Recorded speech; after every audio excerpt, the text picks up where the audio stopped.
What's up, everybody? Welcome to the weekend roundup. I'm not going to talk MLS Cup. We're going to keep this exclusively focused on Europe since I've already done an MLS Cup recap. You can go find that video. It's already posted to the YouTube page. Be sure to hit that subscribe button as well so you don't miss the rest of my content that comes out every single week.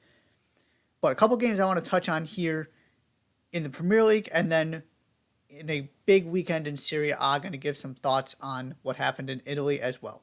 Starting though with Liverpool and Spurs. I'm going to kind of tie Arsenal and Chelsea into this in a minute. This race for top four is getting really fascinating after what happened this weekend. There was sort of this perfect storm of events. Liverpool, who can't win away from Anfield, go to Tottenham Hotspur Stadium, where Spurs have generally been very good this season, and get a 2-1 win. And it's another incredibly slow start for Spurs, who don't really show up in the first half. Liverpool get the early goal, and then Eric Dyer gifts Mo Salah a second. And then Spurs wake up and put an incredible amount of pressure on Liverpool for most of that second half. Certainly could have had two goals. Harry Kane ultimately gets one. They don't get the second. They don't get the equalizer. So it's a Liverpool win in the end. And on the balance of play, yeah, maybe you argue Spurs were the better team in terms of chances created and expected goals and things like that. I haven't actually seen the numbers from this game. But that's not the point. The point is, as I've been saying with Spurs for a couple weeks now, and this was a perfect example, your margin of error when you set up to play this way is so small that you can't have anything go wrong. You can't have the couple unlucky bounces. Perisic, I believe he hit the woodwork twice by the time this was all said and done. And then, of course, you had the defensive mistake, specifically the one Eric Dyer made that cost you a goal that was ultimately the game winner. That kind of stuff can't happen for Spurs to win the way that Antonio Conte is setting them up. This, counterattacking defensive style that's based on clean sheets first and sort of launching your attack from your defense. You have to be flawless in defense. You can't make that kind of mistake. And sure, they look fantastic in attack when they need to be, when they're trailing and have nothing to lose and need to score goals. But sometimes you're just not going to catch the breaks you need, and you're going to end up with one goal instead of two like you had in this game. You can't just continually dig yourself into a hole and then dig yourself back out of it. It's not sustainable. And so, here it costs you another 3 points. And again, part of this, Dejan Kulusevski came back in this game, didn't make much of an impact, but obviously he's been a crucial part to why they started the season so well. And then he got hurt, and then Charleston got hurt, and now Son's out. That is certainly part of the story here. But you look across the Premier League with these teams, and Manchester City just were without Erling Haaland for a while, or at least a little bit. A while is probably a stretch there. Look at the back line of Chelsea and the injuries that have happened there. Also in their midfield with N'Golo Kante. Of course, Liverpool. You can go down the list, and Arsenal have stayed pretty injury-free. But other than that, and Manchester United to a certain degree, although, you don't have, now Rafael Varane's out, everybody's dealing with some of the injuries. This is not an injury issue as much as it is a systemic and philosophical one. You have to, this is not going to keep pace with the amount of teams that are performing at a level that could get you top four this season. My question heading in was whether it was going to allow you to actually compete for a title. We are way beyond that at this point. There are two title contenders. It is Arsenal, it is Manchester City. Manchester City nearly dropped points at home against Fulham. Now, yes, the João Cancelo red card certainly played a big factor in that.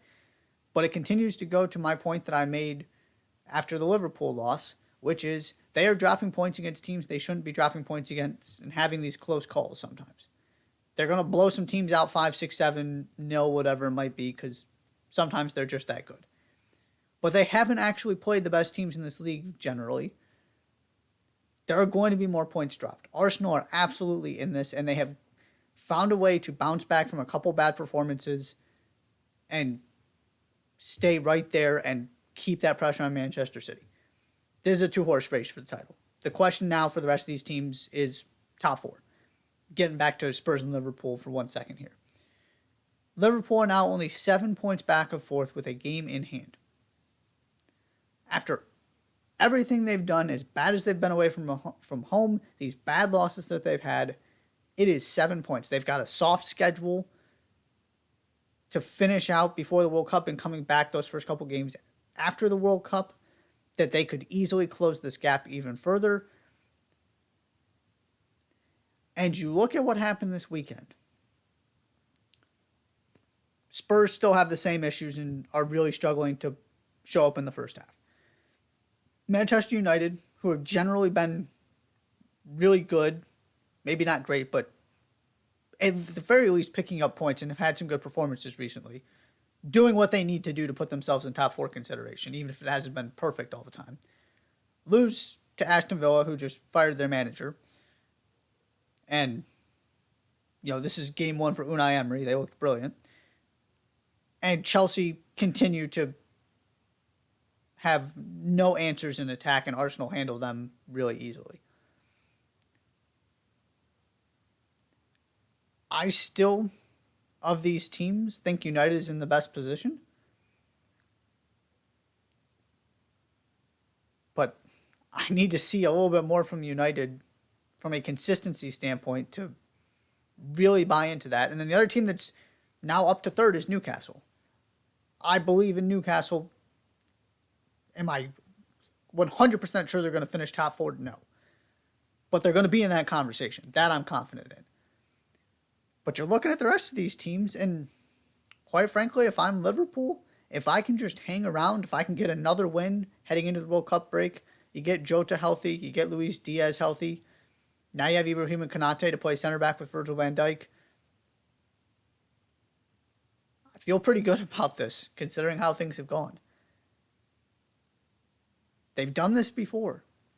It's why I just refuse to give up on this team. Is somehow, some way, Jurgen Klopp gets this team regrouped. They continue believing in themselves, and they find a way to salvage things, even when the season doesn't go well.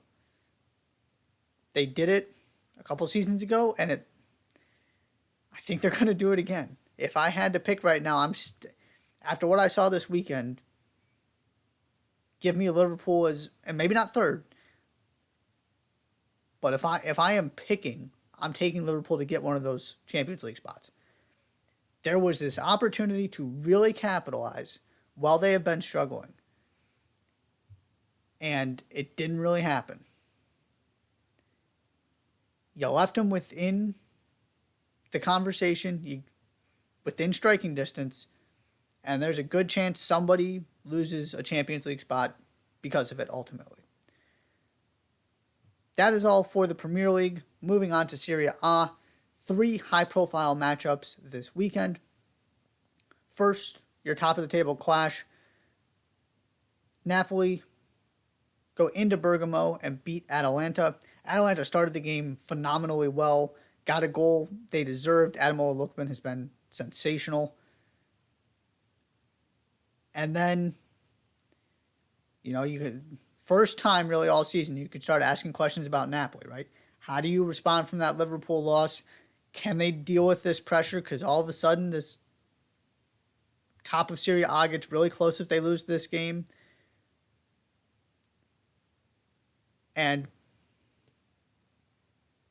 despite the, an absence here or there, going down, they get 2 goals. Victor Osimhen was sensational. Just took the game over, said, I've got this. And they hold on for the win. So here's what I want to say about Napoli at this point. Yes, they have done this before, and they did this last season where they started really well and then they faded down the stretch. And there was a point I thought they were the best team in Serie A, and it became clear in the second half of the season that just wasn't the case. They didn't have the ability to hang with the Milan clubs. Here's what's different this season, though. At this point, last season, very similar start. They're 3 points better. Basically, they won this last game instead of losing it like they did last season. If you take this weekend's result out, they had an identical number of points at that point last season. But now they have an extra 3 because they won this game instead of a loss they had last season. So they're doing something very similar in Serie A. The difference is, last season, they were tied with AC Milan. This season, they have a 6-point cushion. Last season, they were doing fine in the Europa League. This season, they won a Champions League group that included Liverpool and Ajax. They had 3 primary goal scorers last season. One of them is Osimhen, who is already more than halfway to his Serie A total from last season and is in the form of his life. You brought in all of these additions who are scoring goals. They've got, I believe it is 8 total players, including Osimhen, who have multiple goals already in Serie A. They are deeper, they are better, and they are more consistent than last season. It is fair to wonder if they can keep this up. That I will concede. Because they have started this well before, and then it's kind of all fallen apart. 2 things I want to say to that. 1, I'm not sure they have to keep this up to win Serie A. AC Milan's going to put some pressure on them. Maybe Atalanta puts a little pressure on them. We'll see if they can continue playing this well. Nobody's been all that inspiring. 6-point cushion right now. So that's the first part, is they can take a step back and still be the favorites. And the second part is, as I mentioned before, the depth. And the overall body of work and the eye test and what this looks like. This looks so much more convincing. It looks completely different. To me, they are clearly the best team in Italy. The question is whether they're going to cruise to a Serie A title or whether we're going to have a title race. And the question is, can they really get to the business end of the Champions League and make a run at winning the whole thing? It is not where do they stack up in Italy, it's where do they stack up in Europe. Maybe I'm jumping out ahead a little bit, but I have seen enough from this team. Osimhen missed an extended period of time and they were just fine. And then he came back and you went, oh, right. He might actually be their best player. It's easy to forget that. Except when he's playing like he is and he makes it very clear how incredible he is. So they get the win. They are continuing to roll. To me, they are clear favorites, and that is the end of that story. Couple other derbies to mention in Italy. Lazio get an early mistake from Roma to win as this sort of strange season for both these clubs continues. You think you've figured out something about one of them, and then they go and do the exact opposite thing you expect. It's very strange. They just kind of take turns having good and bad moments. Roma recover to get through in the Europa League. Lazio, that part doesn't go so well, but then they play each other and Lazio come out on top. It is strange, but they're both right there in this top 4 conversation because Juventus, Inter have not been good. Now, Juventus, this is the other game I want to mention, those 2 teams.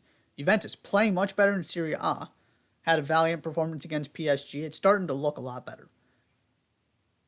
They beat Inter thanks to 2 second-half goals, as Inter continue to be unable to beat teams that are good. Not named Barcelona. There just really isn't much else to say. And again, some injuries are playing a role.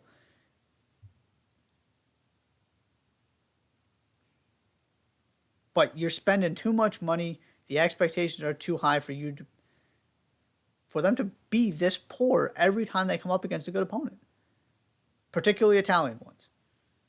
But we also saw it, against Bayern. They are really, really struggling. And then it's not like they're always taking care of business against the teams they should be. They're doing a pretty good job of it, but not a great job. And so you find yourself in real danger of missing out on the Champions League because Atalanta's having a good season. Lazio and Roma are doing fairly well. They're putting themselves in that top four conversation. Napoli's off to a flying start, and here comes Juventus making a surge up the table. This has got to get fixed quickly if Inter want to salvage this season. And it also makes me less and less confident every time this happens that they can do anything more than getting out of that group and maybe advancing in the round of 16 to the quarterfinals in the Champions League. If I'm picking an underdog that's going to make a deep run, it is not them because they haven't proven they're capable of beating that kind of opposition, no matter who they end up playing. The final thing I want to mention very quickly, moving off of Italy, Bayern Munich are back atop the Bundesliga. Union Berlin, who have been so good this season, lose 5-0 to Bayer Leverkusen, and there goes their spot at the top of the table. Bayern are just flying at this point, so everybody's kind of jumbled up there. It's not like Bayern are running away with this thing yet, but they are back on top, and that is important because, as I kind of mentioned with Manchester City, one of my things is if you're going to pull an upset in a league that has a clear favorite, like the Bundesliga, like Ligue 1, and you could argue like the Premier League, especially when Liverpool has struggled that much, where clearly your best team is Manchester City in terms of your favorite to win, the most talented roster. The question is, can Arsenal hang with Manchester City? When you're in that kind of situation, as every team trying to catch Bayern is every season, can you put pressure from in front instead of trying to catch them from behind? It's one of the reasons I have been optimistic, even though Dortmund haven't been perfect by any stretch of the imagination, about they've kept themselves within striking distance where if they can do enough in the head-to-head, they might just be able to make a run at this thing. But it's getting, the way Bayern are playing right now, it is in danger of getting out of hand. It hasn't yet. There's always a chance Bayern have another small slump here. But the big concern for me in terms of somebody trying to catch Bayern is the team you would want leading this league, if you want an upset, is obviously Dortmund. And that hasn't been the case. Dortmund have hung around. There was a point where Dortmund was, right there level on points with Bayern. It was Union Berlin, it was Freiburg who were really collecting the points as Bayern were struggling. And now you're seeing those teams kind of come back to earth and Bayern are doing Bayern things. And now we're back where everybody expected us to be, which is everybody trying to chase Bayern Munich. Still not conceding this thing is over. I need to see a longer stretch from Bayern after what happened, month and a half ago, whenever it was. But they clearly look like the best team in Germany at the moment, which is a surprise to absolutely nobody. But I wanted to mention that because this is the first time in a long, long time Bayern have been at the top of the table. They have sort of completed their recovery, if you will, and now the Bundesliga table looks more like you would expect. That is all for the weekend roundup. As I mentioned at the beginning, be sure to hit that subscribe button. Thank you so much for tuning in. I'll see you next time.